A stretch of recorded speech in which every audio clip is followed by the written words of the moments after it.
నారా లోకేష్ చేపట్టిన యువగలం పాదయాత్రకి ఉత్తరాంధ్రలో విశేషమైన స్పందన వస్తుంది. దానికి కారణం కూడా ఏదైతే జనసేన పార్టీ వీళ్ళిద్దరు కూడా కలిసి తిరుగుతున్న నేపథ్యంలో స్పందన బాగుంటుందని చెప్పి టీడీపీ నాయకులు అనుకున్నారు. కానీ అక్కడ ఎవరు కూడాను ప్రజలు రాని పరిస్థితి అయితే చాలా స్పష్టంగా కనబడుతుంది. పాయకరావుపేట కానీ ఇటు రాజమండ్రి వైపు నుంచి కూడాను ప్రజల స్పందన అనేది చాలా తక్కువగా ఉంది. యువగలం పాదయాత్రకి ఎక్కడా కూడాను ప్రజల్లో స్పందన లేకపోవడం పైన స్పందించడానికి విజయవాడ చెందిన వైసీపీ మహిళా నేత రెహనా నాహిద్ ఉన్నారు. మేడం నమస్తే.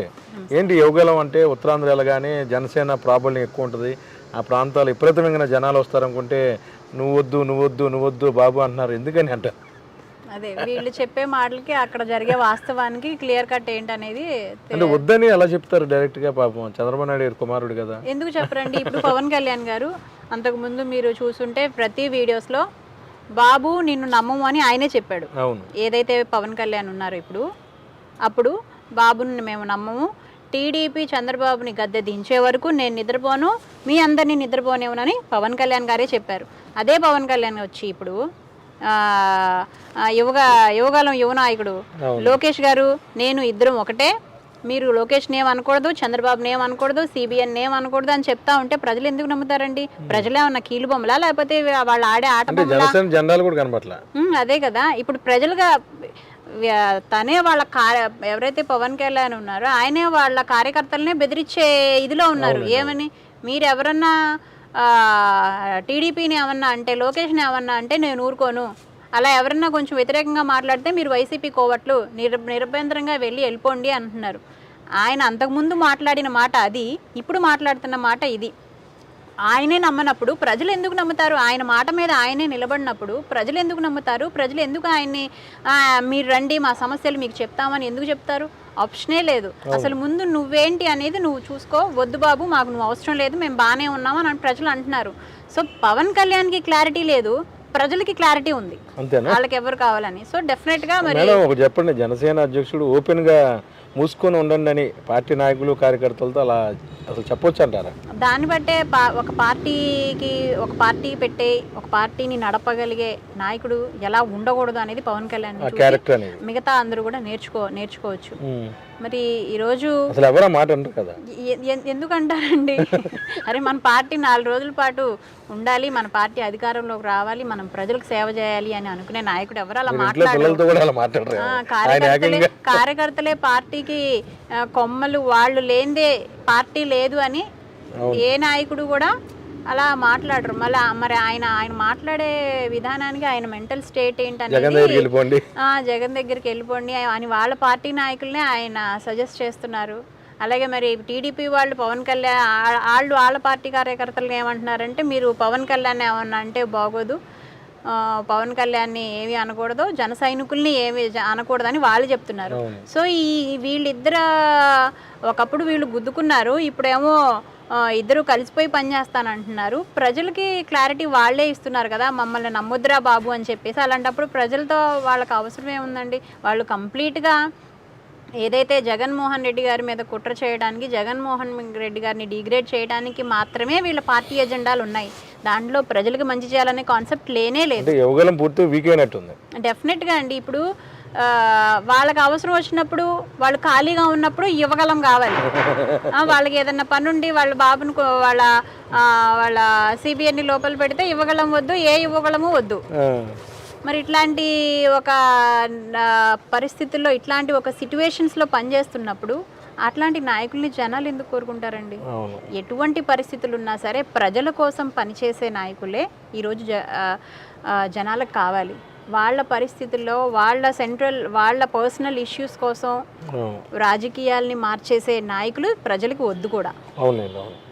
అంటే ఓవరాల్గా కూడాను ప్రజలు ఎందుకని ఉత్తరాంధ్ర అంటే మామూలుగా పట్టున్న ప్రాంతం, అంటే ఈరోజు సీఎం గారి ఎఫెక్ట్ కూడా పనిచేసినట్టుంది. పులి సింహాలు అక్కడ ఉంటే మేకలు వెళ్ళవు కదా, అదొకటి మీరు అబ్జర్వ్ చేశారో లేదో. సింహం అక్కడ ఉంటే మేక వెళ్తుంది కదా, అదే ప్రాబ్లంలా ఉంది. అదే అదొకటి మీరు ఇంకొకటి అబ్జర్వ్ చేశారో లేదో, ఎప్పుడైతే మరి అక్కడ చంద్రబాబు గారు రాజమండ్రిలో ఉన్నప్పుడు వారాహి యాత్ర లేదు, యువగలము లేదు, ఏమీ లేదు, అన్నీ ఆపేశారు.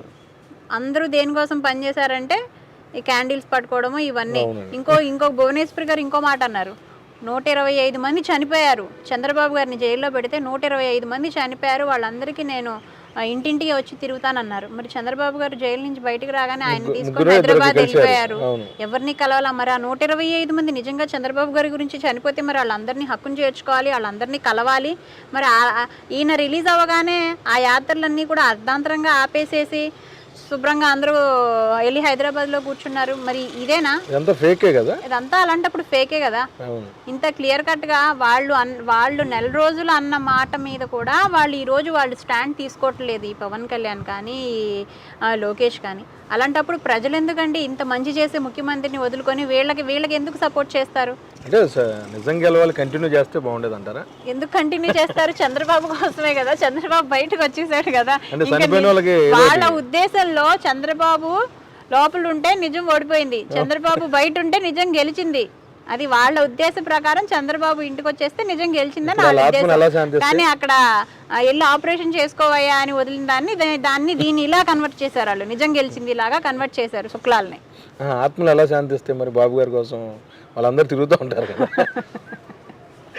వాటికి ఎలాగలా శాంతి చేయాలి కదా.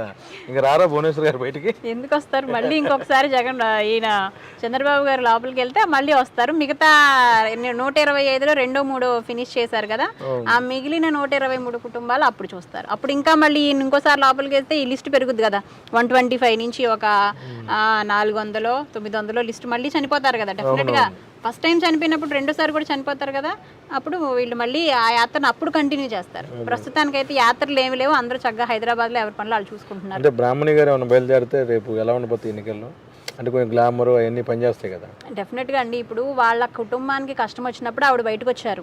ప్రజలకి కష్టం వచ్చినప్పుడు ఎప్పుడు కూడా పోటీగా వచ్చే ఎన్నికల్లో బ్రాహ్మణి గారు బయటకు వస్తాయి. వాళ్ళతో మనకెందుకు ఉంటుంది లేండి పోటీ.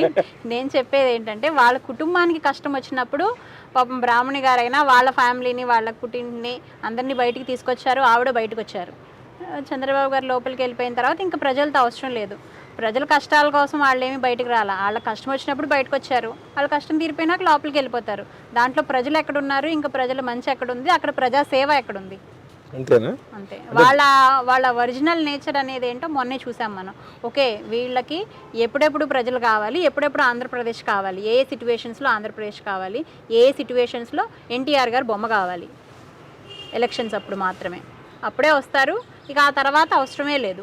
మిగతా ఆటంతా చంద్రబాబు నాయుడు గారు కూర్చుని ఒక్కళ్ళే ఆడుకుంటూ ఉంటారు. అంటే ఏపీ ప్రభుత్వంలో జరిగిన అవినీతి అంతా కూడాను చిన్న వయసులో దేవాంశ్ లాంటి వాడు కూడాను ఆంధ్రప్రదేశ్లో అంత అవినీతి జరిగిందని చెప్పి అడుగుతున్నాడంట.